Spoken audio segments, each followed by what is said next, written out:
There's some absolutely amazing technologies coming into smartphones right now and in the near future that will take image stabilization in photo and video to the next level. It's super exciting, so let's get into it. So one of the best known technologies for image stabilization in smartphones is called optical image stabilization. It made its way into phones years ago and uses electromagnets and springs to physically push and pull the lenses in the opposite direction to the movement, having the effect of smoothing the motion of the hand to stabilize the image. It's very effective, can help that blur that you get in images, and also can help you in low light situations where you typically have longer exposures and blur is definitely a problem. OIS tech is relatively expensive to implement, but it is so effective that we now see it in virtually all mid-range phones on the main lens and on the telephoto lens. The wider your focal length or the wider your camera angle, the less apparent shake can be, and so we don't need optical image stabilization on lenses like the new ultra-wide lenses you see in a lot of smartphones. Electronic image stabilization is performed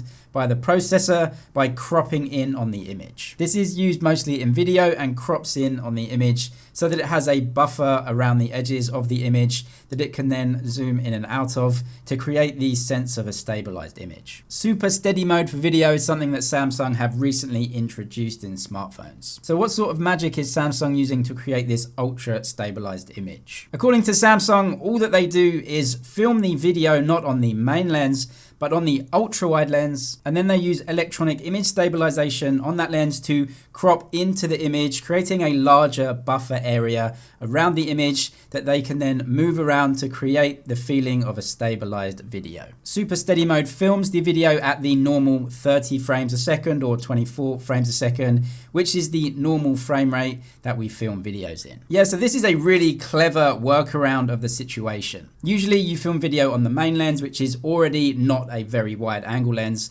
crop into it further to create that buffer of the image. But Samsung have switched to filming that video on the ultra wide, which has a really wide angle of view. So when you do crop in, it still has a wide enough angle of view and it isn't too zoomed in on the video. It's definitely a clever workaround from Samsung to do this.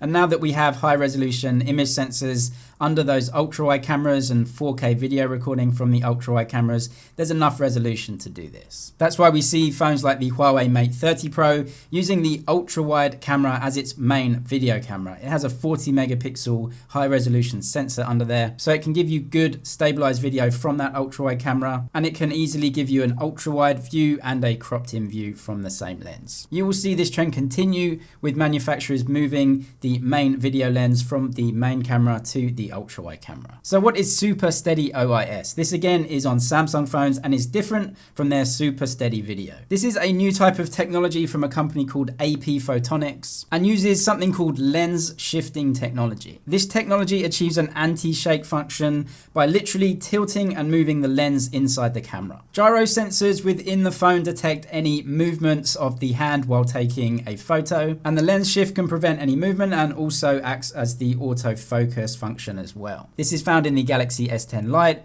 could find its way into more phones in the near future, definitely for Samsung. But also, according to Samsung, in this mode in the S10 Lite, they actually switched the frame rate from the normal 30 or 24 frames a second up to 60 frames a second. This is actually not quite image stabilization and actually is cheating just a little bit. Oppo do the exact same thing in Super Steady Mode in their phones. There is a Super Steady Mode button that you can push when taking video, and all that does is move the frame rate from the normal 30 frames a second up to 60 frames a second without actually telling you what it's doing. When you shoot with 60 frames a second, you're getting twice as many frames as when you shoot in 30 frames a second. That creates a feeling that the image is actually more stable because you can see more of that movement. The problem with 60 frames a second though is that it doesn't look very natural. It doesn't, in my opinion, look very good. 24 frames a second or 30 frames a second is what we're used to looking at most of the time. In any case, it's a bit of a push to call it image stabilization, but for most people and most users,